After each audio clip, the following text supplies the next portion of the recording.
Rise and shine, you sleepy layabouts. We've got a whole crop of things to do and not a lot of time to get them done. Such as? Wait, how did you get into my apartment? Hardly had to blink to crack your door. Did you know that it's just a knockoff of the Secugate M/14723-B? Why'd you make the entry code the birthday of your first dog anyway? That's what I asked. Anyhow, I felt a little silly when I realized your window was propped open and I could have just used that. Huh, deja vu.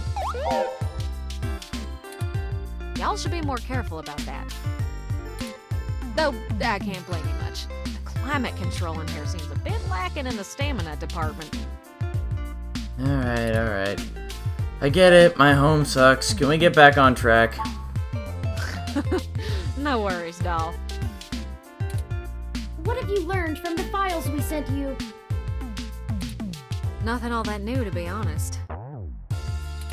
All the files we got from that Vincent fella just covered what we already knew in greater detail.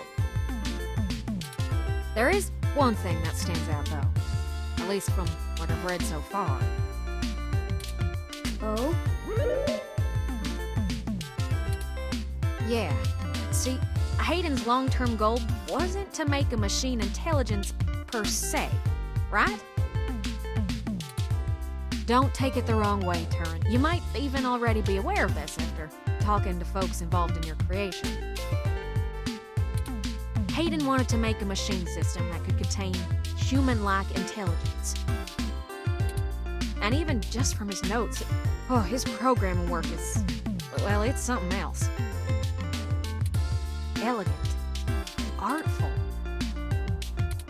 I'm just a kid banging on pots and pans compared to him. Well, that's some pretty high praise then. Looking at his notes about my interfacing between your AI core and the Lips OS, I barely managed to duct tape the two together at a level he'd approve of. But I think I'm getting off track here. What I'm trying to say is, he didn't write your code, Turn. No one did. Hayden wrote a program that automatically generates a new machine intelligence based off of the hardware profiles the system is installed on. Melody mentioned something about that. What does that mean?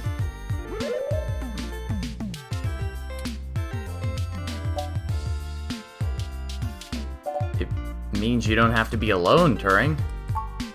Exactly. Assuming we can get our hands on Turin's original source code, we could generate new machine intelligences as we please. You wouldn't be the only one anymore, Turin. Oh. Okay. Yeah, kind of a big deal. I hardly know what to say. But once you consider the stuff I found in the research, it gets a damn sight more complicated. How so? Stuff about Big Blue and Parallax's planned launch. Vincent speculated that Hayden's research into me would have interfered with the launch. And that's why they... Turin. That's why someone had him killed. The potential for wrongdoing with an AI like Big Blue is almost beyond belief. Even if I don't go into all the crooked shit the people running Parallax could pull off with it. I mean, you're built different, Turin. Your personality profile would degrade pretty quickly outside your original hardware, so we don't gotta worry too much about you going haywire, right? But Big Blue ain't got that limitation. If it decides to go off the rails, well, we'd be screwed faster than a rabbit in spring. Good and proper. How likely is that? I'd say it's inevitable. Guaranteed. In fact, In a sense, it's already happened. What? Their prototype build. Baby Blue. I'm almost certain it's loose on the mesh. The research notes on the project show, clearly and with certainty, that the test AI was shut down once it tried fiddling with the data on the meshnet in the hope that it would increase its chances of survival. That's not good. I guess it didn't think that doing scary shit like that would get it turned off. But that was almost a year ago. Vincent told us about all of this too. Well, I think Baby Blue is the bugger that was changing all those articles on the mesh to be pro-parallax or at least anti-human revolution. Do you think Baby Blue had anything to do with the attacks on Nanya, Shitaro, Charlie, and Zen? I don't know. We can't rightly rule it out. But how would something like that even happen? How could it do that? It might have found an agent in the real world to keep its existence secret, but I doubt it. Killing people is messy as hell, and it runs against its apparent goal of convincing the public that AI ain't scary. I think we have a third party trying to clean it all up. And my money is on someone from Parallax. Whoever took out Hayden, I'll bet they're in full damage control mode now. We already know they don't care who gets hurt.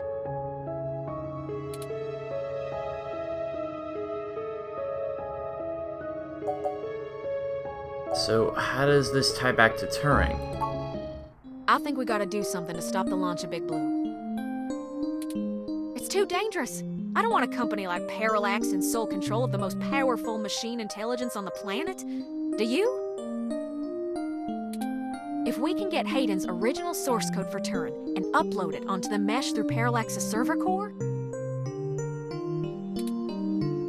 we can turn every single ROM into a sapient individual.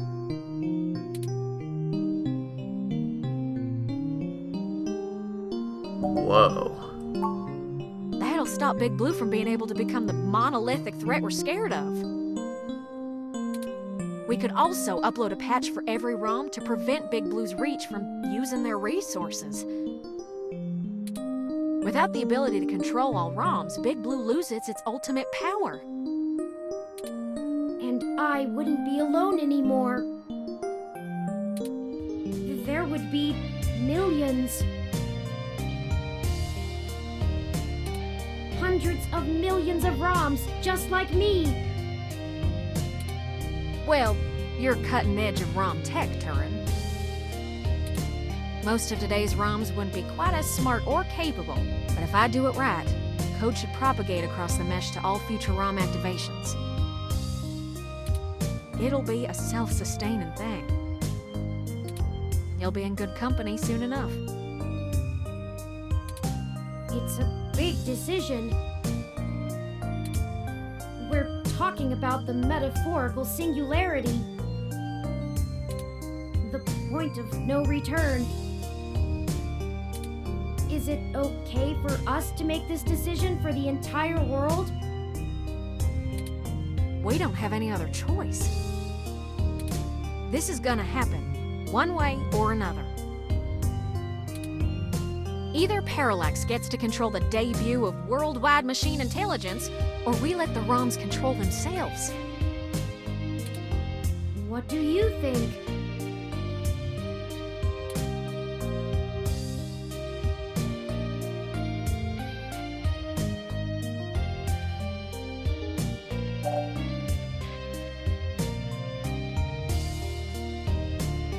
That's up to you, Turing. Only you know if the world is ready. I'm not sure I'm up for that kind of responsibility. But I think that even if it is a shock for the world, there's no time like the present. Despite all the political back and forth over hybrids and brain-controlled androids, the world is becoming more and more comfortable with the idea of non-human people.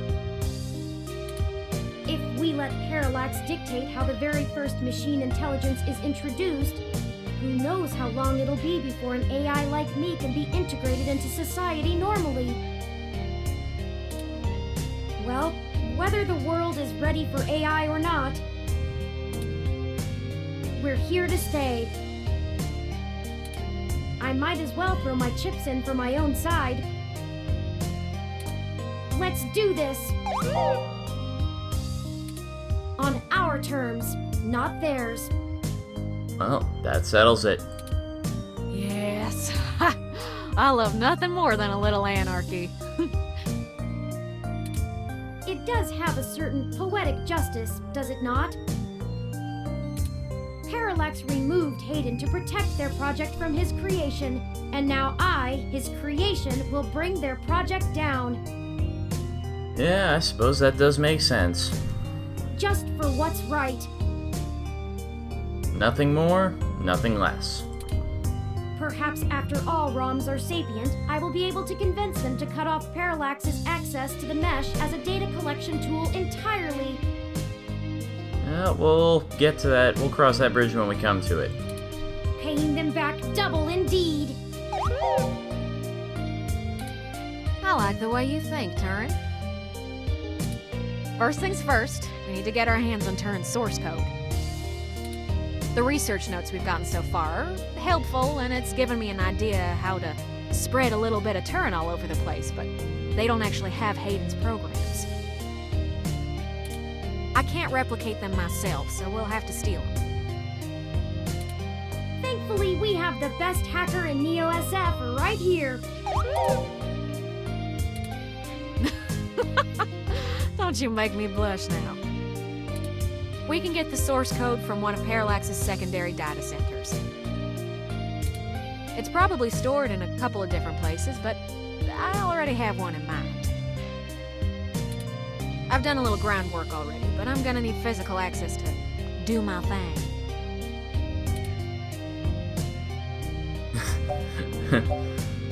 I suppose that's us. You're a peach, hon. I've got a couple of ideas on how to get y'all in, but I think we're gonna need to mostly play it by ear. We should do it soon, though.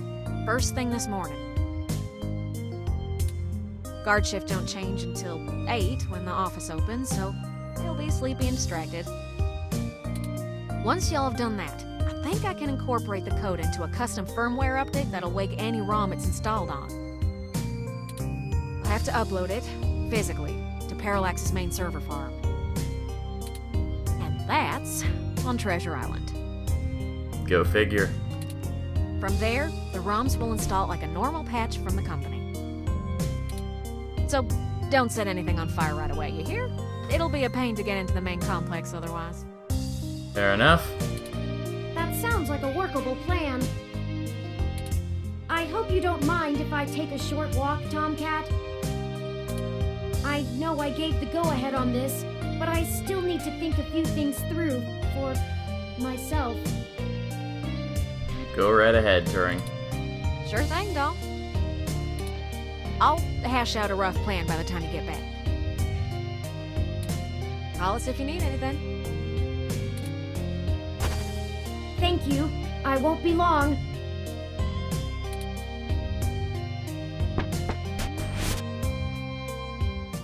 Well, I guess I should say thanks for helping out. But I kinda need to get something off my chest. I'm actually glad Turin went out. They're a bit naive, and I'm not sure they'd really understand. There's enough shit to worry about without me piling more on top. I don't even know where to start. I guess at the beginning. Take your time. The beginning. Yeah, okay. So, the truth is, I'm not from North Carolina. I only visited my gramps there. Oh. Huh. I'm California born and raised. Napa Valley. Oh. Huh. So they moved that, they move that little bit of info from when you first meet her to all the way at the end here. Interesting. Over the years, it's kind of grown into a community of wealthy old folk who like things and people who don't change. My parents were no exception, and I was a little too different for their tastes. It was hard growing up with them. They never gave me too much hell, but things were tense, especially after my sister Catherine moved out. Eventually, she was set up securely in Neo-SF, and she offered to let me live with her until I got out of school. I think my parents were a little relieved to see me out. I was ecstatic to be free of them. I worshipped the ground my sister walked on, and that was before I found out what she did for a living. She was flashy and colorful and a whirlwind of activity, and she was a brilliant hacker.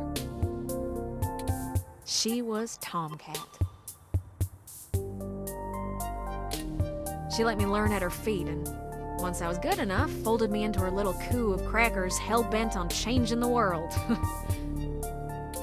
She's the one who orchestrated the original hack on Parallax, exposing to the world the holes in their original meshnet security. I was just along for the ride. She always knew she would get caught, though. How could she not? Parallax was one big Goliath, and she flinged a stone square in their face. She was looking at serious jail time, and willing to eat it to do what we all thought was right.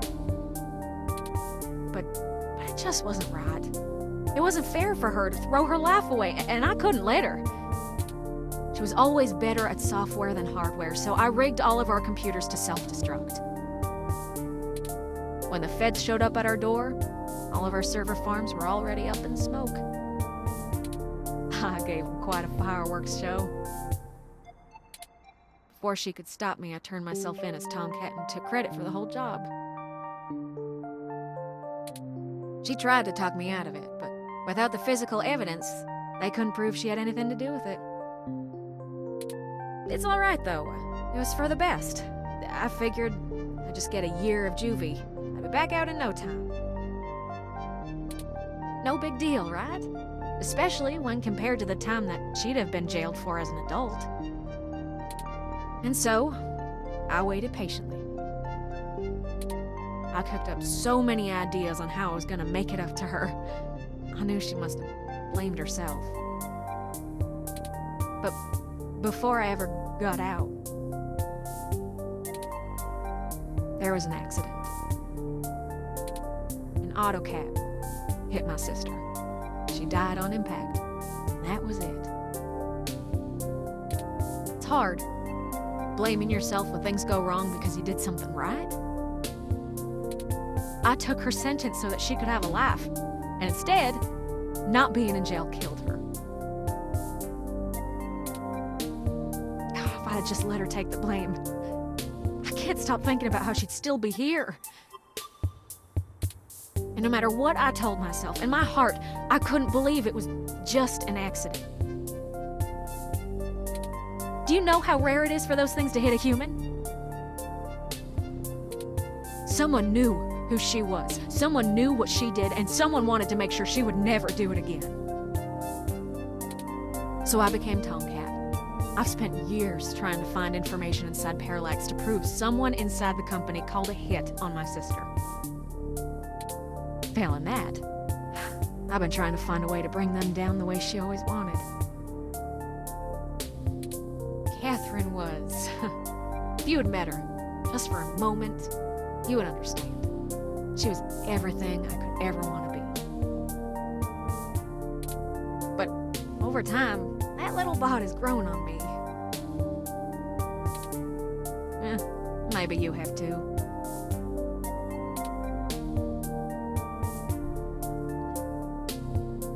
Do you honestly think we're still on the right course? I do. The threat of Big Blue is real, and we're the only ones who can do something about it. It's bigger than me and my vendetta. I just wanted to get that all off my chest. My sister, she'd smack me if she knew I've been holding this grudge. I'm trying to learn to forgive myself. Still, I won't let her go unavenged. We're so close to bringing them all to justice. I know she'd be proud. I know if she were here, she'd be right next to us, helping until the end. I've been carrying all this for so long, and I finally feel like I'm getting somewhere. Thanks for hearing me out. I hope we can really do this.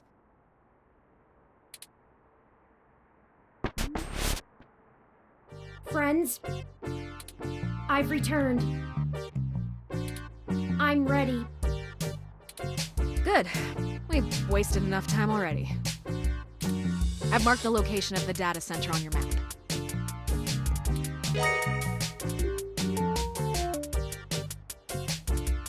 You'll have to go in and get the source code mostly on your own, but I'll load on some programs that'll give you an edge. We'll do our best, Tomcat.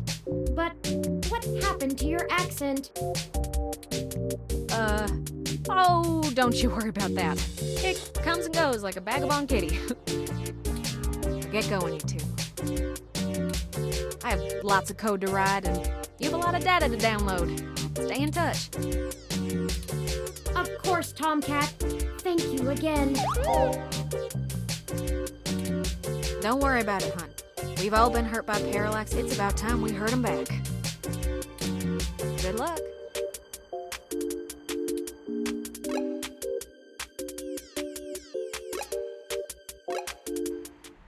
Oh, we're back here again.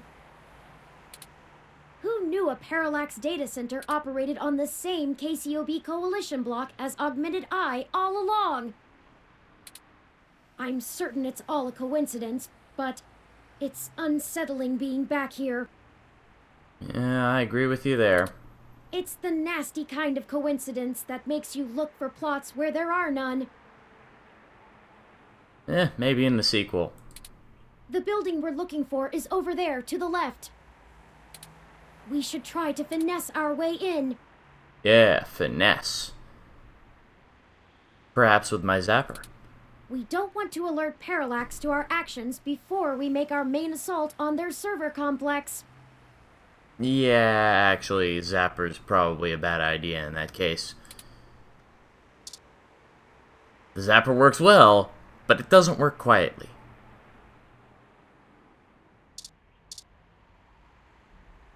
Let's just walk in. Can't possibly go wrong. Sorry, this building isn't open to the public. If you're looking for the offices where we hold interviews, that's over on Bush and Leavenworth. But you may want to wait till after the holidays. I don't think anyone's around till 2065. Well, let's go. We need some way past that receptionist. Perhaps we can make ourselves appear to be here on more official business somehow, like we're on duty. No one ever tries to stop you if you look like you belong. That's very true. At least, most of the time. Let's look in here. Ah, spare uniform. But you are a maintenance person, meaning that's probably your maintenance van. So let's give you some maintenance. Hooah! Yikes! That was flashier than I expected. Huh, I didn't know you could throw the brick at it, actually. I just figured it would only work with the zapper, because that's what I used when I originally played this game. Which would make sense then, why it was flashier.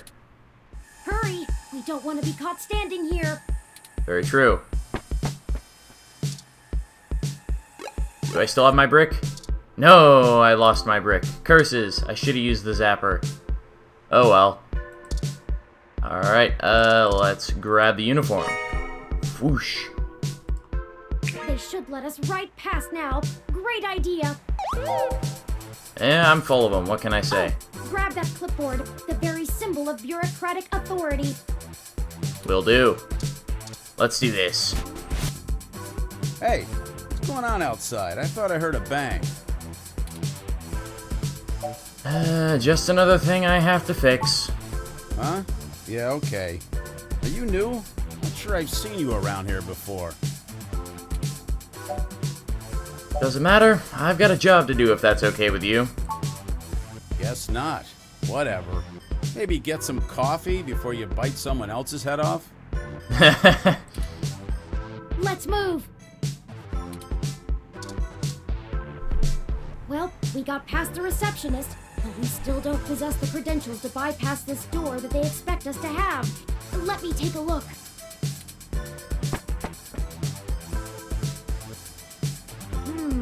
This is an Insect Model 1385 automatic security and fire door. Voice controls, biometric scanning, and remote user access. Remote user access sounds like a terrible idea. I would have went with the 1355. No voice controls, but still a nice unit. I think I can bypass this. Maybe not as easily as your apartment door, but easily enough. Alright, lay off my door, will ya? Distract the receptionist for a moment, could you? Alright, but first... I don't shake hands. You need something?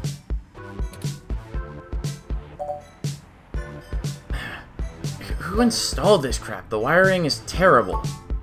How would I know? Isn't that your job? You want to pick a fight, do it with someone else. Stop wasting my time. Just fix it, whatever it is. There, we're in. The clock's ticking. We should be able to use one of the terminals here, and I'll be able to crack the local security myself. However, I need the password to get on the network and find where the source code lies. According to anecdotal evidence on the mesh, humans do have difficulty remembering their passwords and often place reminders for themselves. Maybe there's a clue somewhere nearby. Pardon me, I had to reset that because I accidentally pressed the wrong button and ended my recording early. So, but I didn't realize that the password actually does change. Well, that makes it harder. Great, now I gotta write it down every single time. So if I screw up this puzzle, which is kind of an important one, spoiler alert, I'm probably gonna have to redo it every single time. Although that does add a little bit of a layer of difficulty onto this, or that you can't just cheese your way through it by just giving the single password that works every time. So it's K866415B7HN. And I am indeed writing that down, as a matter of fact, because it's just difficult for me to remember long strings like that. So, let's use this monitor. It's asking for the password. Alright, well, I have it written down here, Go so ahead let's and punch plug it in. Alright. Password is K86415B7HN. Come on, N. Where's N? There we go. That's weird. I couldn't use my keyboard for that last character. That's it. Excellent. Now, from what I've seen, I believe they did actually revamp this puzzle, and the UI does look a bit different. I believe they did, in fact, make this part of the puzzle a bit more difficult from the original version of the game, so I will have to be on my toes here. We're in. Tomcat gave me an icebreaker program that will keep the VIs off of us while we search. I've had plenty of time to go over Hayden's data cache files, so I have a good idea of what I'm looking for.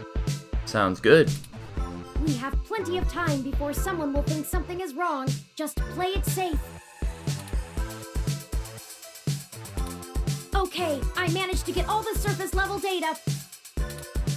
Shoot! The VI stopped me halfway in. We've been noticed, but not caught. Alright. Alright, although I was able to get a decent chunk of my source code, there's still a lot of it that's behind some heavy security. Alrighty. The VIs want authentication with some sort of glyph. Let me load it up. Ooh. PID, I see. It wants us to combine 4 different glyphs to create a full image. Huh, okay, so there's definitely more options than there were the last time I played this. I think 2 more, either 2 or 4 more glyph options. Hopefully they give you more tries than the original. I have to keep the icebreaker going so we don't get discovered. You'll have to handle this part. Just study the prompt glyph that appears on the right side and click the correct squares to recreate it with all 4 parts. Oh, I see. It looks like there's 5 locks we need to break through within 180 seconds. Oh, no, they totally changed this. It's on a timer now, and you have to make multiple glyphs. This is our one chance to capture my full source code. This is make or break it. Alright, and I appreciate them putting some red text there to give you the idea that, yes, if you fail this, you do have to reload your save, because you can only screw this up once. I believe in you. It's your time to shine. Well, let's hope your faith in me is not misplaced, because I've never done this before. I'm starting it. Here we go. Okay, let's do this. Okay, that looks like this one, this one, this one, and this one. Come on. Okay, 4 more. Okay, that's this one, this one, this one, and this one. We got this. Let's go. Okay, alright. Good so far. Okay, here, here, here. What else is that? Ah! You can do it. I know you can. Alright, 2 more. Let's do this. That one is this, this, this, and this.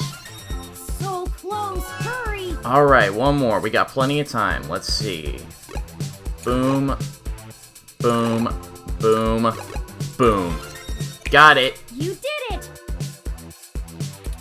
Here's all of Hayden's source files for my code. You know what? I think that was actually easier than the old one. The old puzzle basically had you just trial and error. So it was possible to fail it just completely, just by trying it out. You would basically click a set of 4 glyphs. It would tell you how many of them were correct, and then you had to try and you had a certain number of guesses to figure out the 4 glyphs that you needed. So it was kind of like a higher-lower game, except with 4 variables. So it was possible to fail that one, and it did not have too many chances to let you fail that. So, or sorry, I should rephrase. It didn't really give you too much leeway to fail it too many times. This one, I actually don't know what happens if you screw up one of the glyphs, or if it even penalizes you for it, but yeah, that is 180 seconds is probably a bit too generous of a time limit. I would have said maybe, 120 seconds, just 2 minutes instead of 3, because I did that in under a minute, as you can see by the time up there. And done downloading. But I will say, I definitely like this puzzle more because it's more skill-based rather than just pure luck, which I can definitely appreciate. Let's get out of here before someone notices us. And with that, we're out of here.